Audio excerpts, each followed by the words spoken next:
Alright guys, I'm here with my final thoughts on the Nike Hypershift. So overall guys, price point, 100 bucks, not bad, low budget model, performs pretty decent, not very well, but decent. But let's get into your upper. Your upper is your normal just mesh upper, no big deal. This is a one booty fit, no tongue or nothing. It's all one booty with a little neoprene right here in this tongue-like area. You have some decent padding on the inside, nothing crazy, and then you have a heel counter in the back that actually locks you down pretty good. The biggest problem I was having was the fly wire is your main support to keep you locked down, and I don't think it really does a good job, especially because it's on the outside of here. I feel like they could have did something with the design, but once again, this is a low budget model. It doesn't keep you nice and secure like you want it to.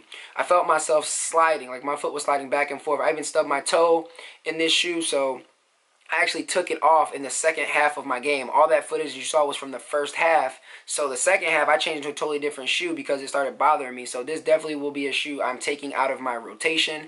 So it actually wasn't even in my rotation, but it's not going to get back in my rotation. So, and then you have your fuse and high wear areas. As you can tell, you have your high wear areas where you have fuse. And then also on the areas where you have fly wire, there's some fuse there. So obviously when you pull the fly wire, it doesn't rip it or anything like that. So, but overall, it's a decent setup. It's not bad. It's just not for me. So I wouldn't waste 100 bucks. I'd actually buy like a KD9 or another KD9 or something. I'd spend a little bit extra for something a little bit better. So traction wise, traction is nothing serious. It's like this like digitized, just regular pattern.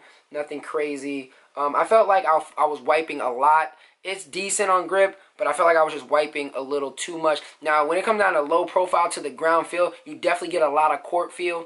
And it does have Nike Zoom in the front. If you look at the Isaiah Thomas pair, he actually has a little bit of zoom right here across. Because if you look at his pair, it's clear and you can actually see the zoom unit. You really don't feel it too much. Now, as far as impact protection, it does help you a little bit. You can still feel the court and you still feel a little bit of firmness there because of the fact that this is a low profile shoe and you get a lot of court feel out of it. So, but other than that, guys, this shoe is not a bad shoe. If you're on a budget and you need a shoe that can actually handle, playing basketball or just whatever you need it to do, it's a pretty decent shoe. Now, if you got a little bit more money to spend, I would say spend a little bit more money and get a better signature model.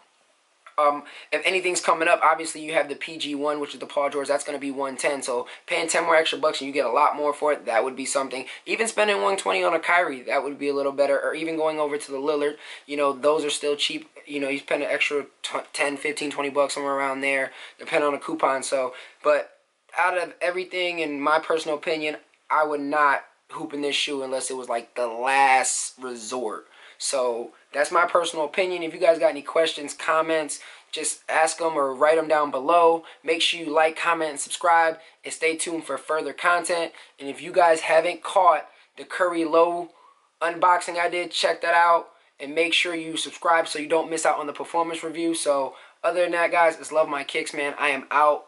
Peace.